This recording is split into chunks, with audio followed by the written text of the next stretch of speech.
नाज़रीन, ख़बर शामिल कयूं पिया। डिस्ट्रिक्ट रिपोर्टर अख्तर कीरियो जी रिपोर्ट मुताबिक़ गंबट में सेबको इंतज़ामिया जी नाअहली सबब गुज़िरियल 5 ॾींहनि खां सड़ियल ट्रांसफार्मर तब्दील न थियण ख़िलाफ़ पोस्ट ऑफिस फूलबाग ऐं वॾे पिड़ जे इलाइक़े वासियुनि जो सेबको ऑफिस आॾो एहतिजाजी मुज़ाहिरो। उन्ही मौक़े ते एहतिजाज कंदड़नि ग़ुलाम सरवर शेख, फारूक अहमद शेख, मंज़ूर अहमद नारेजो, आरिफ अली, सिकंदर अली, अब्दुर्रहमान ऐं ॿियनि सहाफ़ियुनि खे ॿुधायो त गुज़िरियल 5 ॾींहनि खां सेबको इंतज़ामिया जी नाअहली सबब सड़ियल ट्रांसफार्मर तब्दील न थी सघियो आहे, जंहिंजे करे सवें शहरी सख़्त परेशानियुनि खे मुंहुं ॾेई रहिया आहिनि।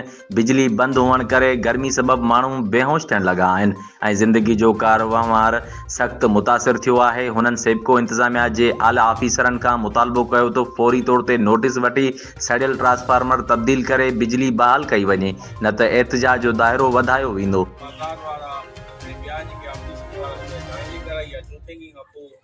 तव्हांजो ट्रांसफार्मर अॼु शाम या राति लॻी वेंदा ऐं अहिड़ो ट्रांसफार्मर हणंदा जेको कम अज़ कम 2 महीने पोइ वरी धमाको थो करे ऐं ख़राब थो थी वञे।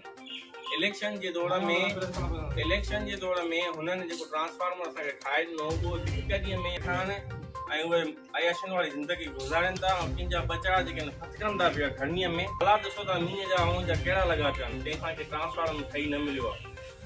ऐं आला ऑफिसरनि खां मुतालबो कयूं था पिया